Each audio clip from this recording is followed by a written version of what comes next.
stuck here. The cops won't bother me.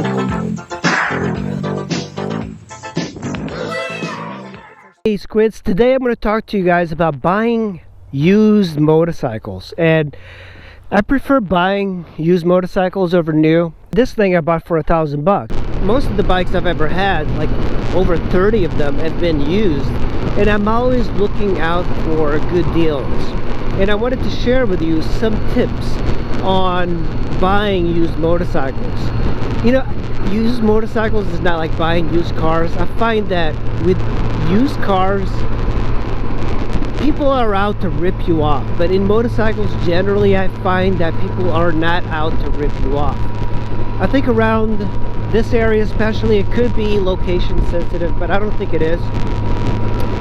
People don't use motorcycles as transportation, so you're going to get very low mileage bikes, and you can get amazing deals if you know how to look. So as far as places to look, the one place I've been looking lately is, of course, the Facebook Marketplace. That's been taken over Craigslist. Craigslist is another good place, but the problem is now people are paying to list their bikes. Look at this Mustang. Woo. I think it's going about 90. I'm going, what, 70? So in the Craigslist Marketplace, you're paying, so therefore you're not seeing that many bikes. But I think Craigslist is an older demographic that are putting bikes up for sale. So in a way, they are much more serious sellers and buyers on Craigslist now over the Marketplace. Another place to look for is Cycle Trader. I haven't used it to buy any bikes, but I have sold bikes on there. And it's kind of like a nationwide listing, and it's a little bit, it's harder to find great deals on there, but it's still a good place. The places I've been looking for bikes these days now are some groups like forums. People have gone away from forums, so there's less listings. But there's also, it's also a better way to buy it and get to know the person that has the bike. So I recommend advrider.com under the flea market. They're extremely good. And the flea market, you can get amazing deals because the inmates, as they call them, they want to sell it to other inmates, so it kind of keeps the bike in the family. And it's kind of cool. You can do like a fly and buy sort of ride. I can fly to California, buy the bike, and then ride it home. That's what a lot of ADV bike guys do. And if I was to like ride around California, I might actually buy a bike there from a fellow inmate. And I feel it's a little bit more trustworthy because the advrider.com guys are generally, I don't know, I feel like they maintain their bikes almost religiously. They don't have Garage Queen bikes, but I feel like they are honest. They'll tell you exactly what's wrong with the bikes. They write a living crap out of them, but I feel like they're pretty honest about it. So that's a good forum to find bikes. There's another one that I do like. It's called sporttouring.net. And in the marketplace, you'll see good bikes. Problem is, it's a nationwide sort of thing, so oftentimes you might have to like travel. But sometimes you'll find like a local bike for sale. And you can get good deals because you can like haggle with a person online. Now, there are guys I would like be a little bit more wary. You can go on Facebook groups and look for guys that are selling their bikes. Like often I'll post up on a group like the Washington DC sport bikers. I'm like, hey guys, you got anything for sale? And then you'll get like a bunch of guys who they'll give you like a listing of their bikes, but they're always trying to overprice it because they assume like you're an idiot. And I think a lot of guys that do that, they just don't know the prices of bikes. I'm always looking out for good deals, not like overpriced garbage. So to me, I like to buy things cheap. I found this bike through the Facebook Marketplace. It's starting to rain, so I'm gonna go around these corners really easy. So I found this through the Marketplace, and I'm always looking for bikes that require some work.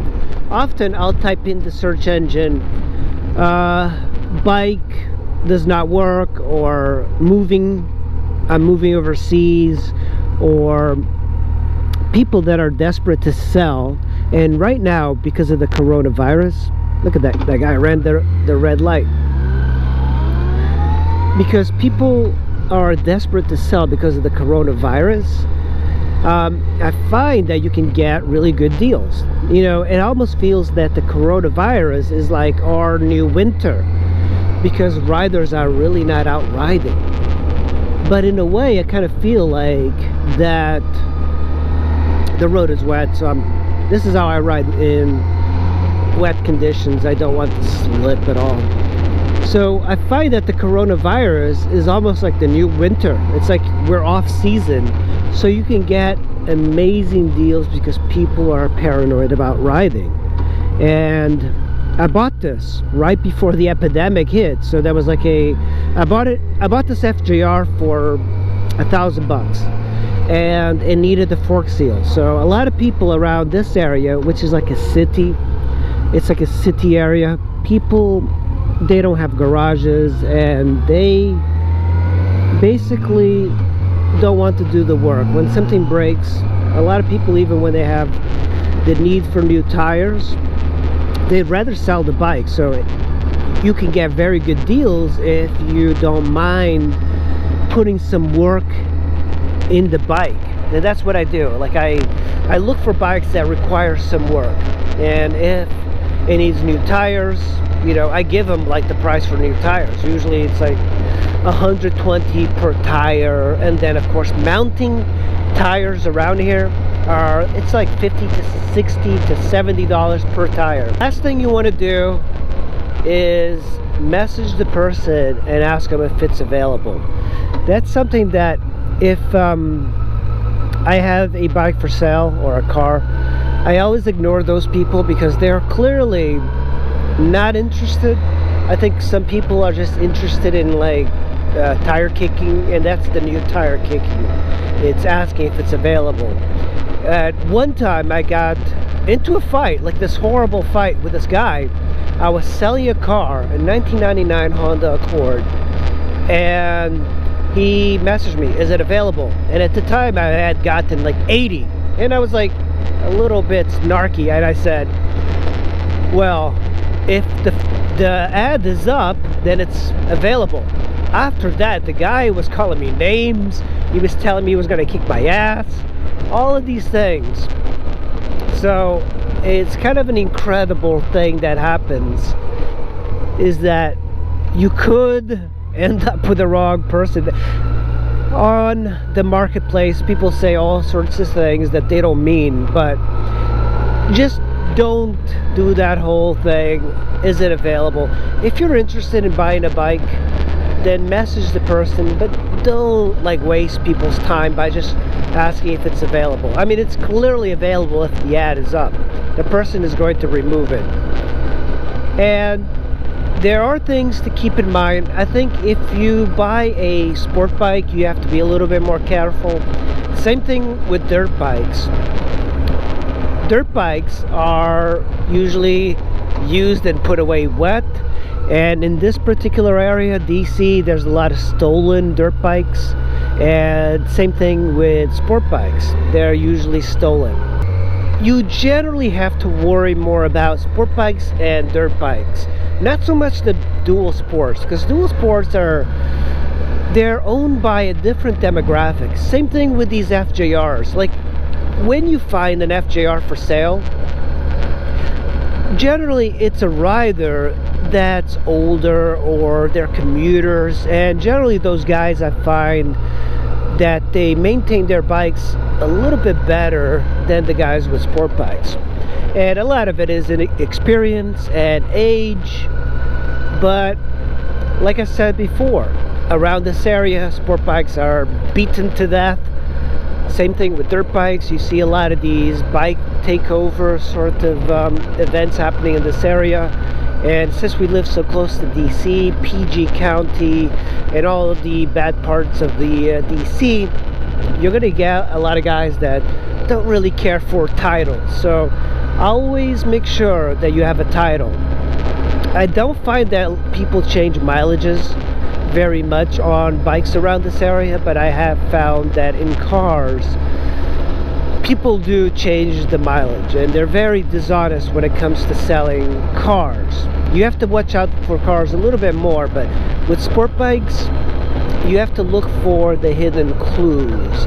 For example, look on the bar ends to see if it was dropped, and most likely a little drop is okay, but you don't want any frame damage. You don't want any damage in the frame, the subframe, and you want to make sure that it's got a clear title, a clean title. That means that you don't want a salvage bike. I have bought salvage bikes before and I was fine with it. I've had for example, a Yamaha T-Max, and I bought it a salvaged bike. And a lot of times insurance companies will salvage a bike like this FJR if I drop it and the left side of the plastic is all rashed up, because according to the insurance company, is this a cop? No. According to the insurance company, they will salvage a bike because the plastic costs just as much as the bike. I find there's a little bit more deceiving happening when it comes to buying bikes that people generally find a little bit more aggressive. So when you buy the used bike of your dreams and you got a great deal, one of the issues is that you need to transport it, and to transport it legally you can't just plop a license plate on it and ride it home. So there are transport stickers you can get at the EMDA, and I believe they're like good for like 2 days or something. So if you buy a car or motorcycle, you can just stick it on your dash or on your motorcycle, your windscreen or something like that, and then ride it legally to home, right? So that way you can legalize it, and it's a way of transporting it by driving it. But what I find that a lot of people do, including me, is I'll take a pickup truck and I'll go and get it. I have a little ramp. Another option that's actually cheaper is the option of renting a trailer. And if you have a car, you can easily put a hitch on it. That way you can go and rent a U-Haul trailer for like 50 bucks. I think it's less. I think it's $25. I'm gonna go in here. It's 25 bucks. So it's very cheap to rent a trailer from Home Depot or U-Haul. It's really, really cheap.